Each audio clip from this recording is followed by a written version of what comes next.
Was ist eigentlich Philosophie? Wonach strebt sie und womit beschäftigt sie sich? Ein Überblick über Ziel und Inhalt von Philosophie erhältst du in diesem Video. Der Begriff Philosophie setzt sich zusammen aus den beiden altgriechischen Wörtern Philein, lieben, streben nach, und Sophia, Weisheit, Wissen. Man kann Philosophia also mit Liebe zur Weisheit oder etwas weniger hochtrabend mit Streben nach Wissen übersetzen. Damit ist bereits angedeutet, dass der Mensch Weisheit oder Wissen niemals vollständig besitzen kann, sondern immer nur danach strebt. Die Philosophie versucht, das Wesen der Welt und die menschliche Existenz zu verstehen. Philosophisches Denken zeichnet sich vor allem dadurch aus, dass man das bisher fraglos Akzeptierte bewusst macht und hinterfragt. Dieses Bewusstmachen und Hinterfragen erzeugt das philosophische Staunen. Das Staunen ist der Anfang der Philosophie, der Beginn einer philosophischen Haltung. So schreibt der griechische Philosoph Platon: Das Staunen ist die Einstellung eines Mannes, der die Weisheit wahrhaft liebt. Ja, es gibt keinen anderen Anfang der Philosophie als diesen. Philosophieren bedeutet, grundlegende Fragen zu stellen, unvoreingenommene, vorläufige Antworten auf diese Fragen zu geben und seine Antworten mit Argumenten zu stützen. Philosophen prüfen unter anderem, ob menschliche Intuitionen konsistent, also frei von Widersprüchen sind. Sie stellen Thesen auf und stützen diese durch Argumente. Sie prüfen die Argumente anderer kritisch, führen grundlegende Unterscheidungen ein und definieren Begriffe, um sie anschließend präzise verwenden zu können. Vor allem Fragen spielen in der Philosophie eine ganz wesentliche Rolle.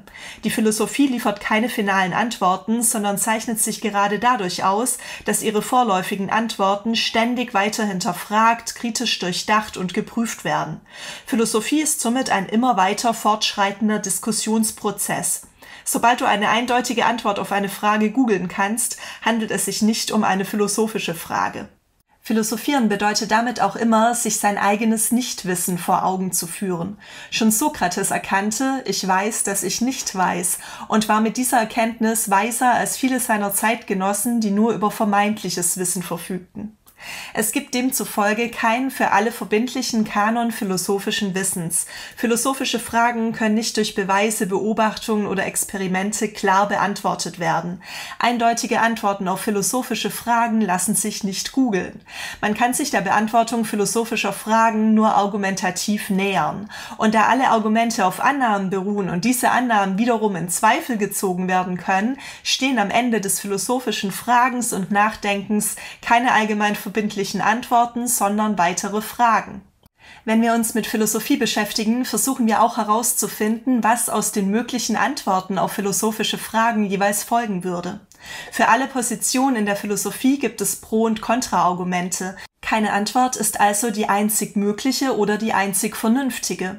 Jeder muss selbst überlegen, wie er die jeweiligen Pro- und Kontraargumente persönlich bewertet und welche Antwort ihn am meisten überzeugt. Schauen wir uns doch einmal die Fragen an, mit denen sich Philosophen beschäftigen, und verschaffen uns dazu einen Überblick über die verschiedenen Disziplinen der Philosophie. Aristoteles unterteilt die Philosophie in die theoretische und die praktische Philosophie.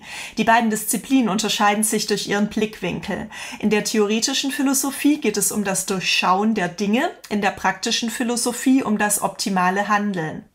Theoretische Philosophie beschäftigt sich eher mit Fragen des Typs „Was ist der Fall?", praktische Philosophie eher mit normativen Fragen des Typs „Was sollte der Fall sein?". Ziel der theoretischen Philosophie ist es herauszufinden oder zu verstehen, wie Dinge sind. Klassischerweise gehören unter anderem die Disziplinen Logik, Metaphysik, Ontologie, Erkenntnistheorie, Wissenschaftstheorie und philosophische Anthropologie zur theoretischen Philosophie. Die Logik beschäftigt sich mit dem korrekten Argumentieren, also damit, wie aus bestimmten Voraussetzungen, Prämissen, bestimmte Schlüsse, Konklusionen gezogen werden können. Die Metaphysik beschäftigt sich mit den sogenannten letzten Fragen, also mit allem jenseits der Natur, zum Beispiel dem Leben nach dem Tod, dem Sinn des Lebens, der Existenz Gottes und so weiter. Die Ontologie ist die Lehre des Seins und beschäftigt sich mit Begriffen wie Existenz, Sein, Werden und Realität. Die Erkenntnistheorie fragt nach den Voraussetzungen für Erkenntnis und dem Zustandekommen von Wissen. Die Wissenschaftstheorie beschäftigt sich mit den Voraussetzungen, Methoden und Zielen von Wissenschaft und ihrer Form der Erkenntnisgewinnung. Die philosophische Anthropologie mit dem Wesen des Menschen, also mit unterschiedlichen Menschenbildern. Ziel der praktischen Philosophie ist es, Dinge oder Handlungen herbeizuführen, die sein sollen. Zur praktischen Philosophie gehören unter anderem die Disziplinen Ethik, Rechtsphilosophie, politische Philosophie, Sozialphilosophie, Handlungstheorie und Wirtschaftsphilosophie. Die Ethik beschäftigt sich mit den Voraussetzungen und der Bewertung menschlichen Handelns, also mit der menschlichen Moral.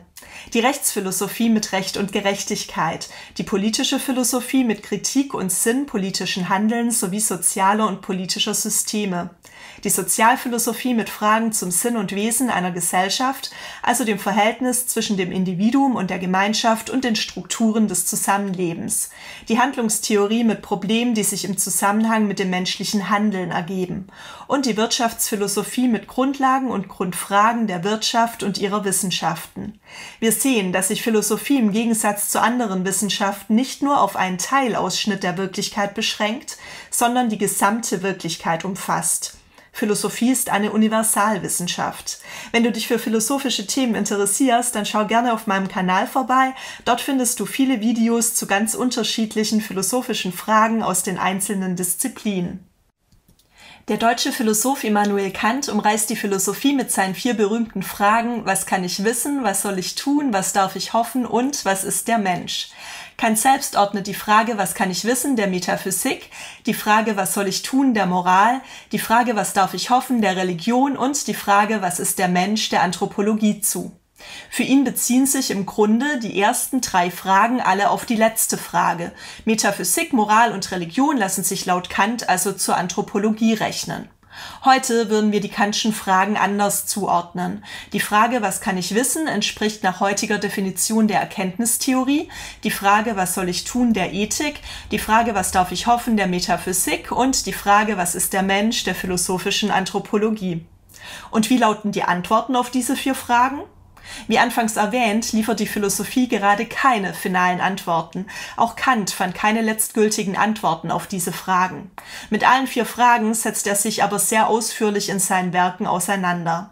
Mit der ersten Frage in der Kritik der reinen Vernunft, mit der zweiten in der Grundlegung zur Metaphysik der Sitten, der Kritik der praktischen Vernunft und der Metaphysik der Sitten, mit der dritten Frage in der Kritik der reinen Vernunft und der Schrift Die Religion innerhalb der Grenzen der bloßen Vernunft und mit der 4. Frage in der Schrift Anthropologie in pragmatischer Hinsicht.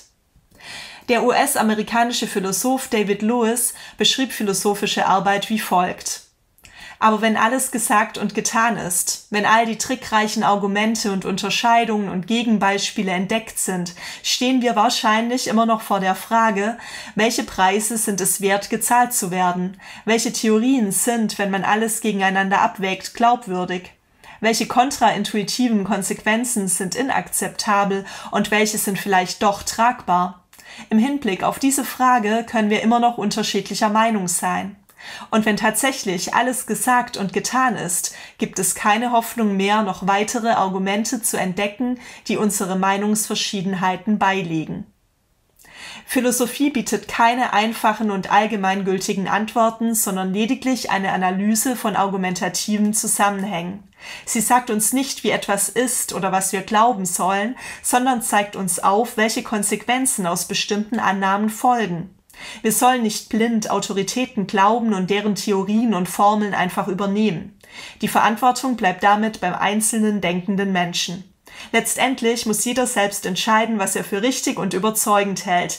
Jeder hat die Freiheit. Jeder kann und muss sich seine eigene Meinung bilden. Findest du persönlich Philosophie sinnvoll? Welche der philosophischen Disziplinen interessiert dich selbst am meisten? Schreibe deine Meinung sehr gerne unten in die Kommentare.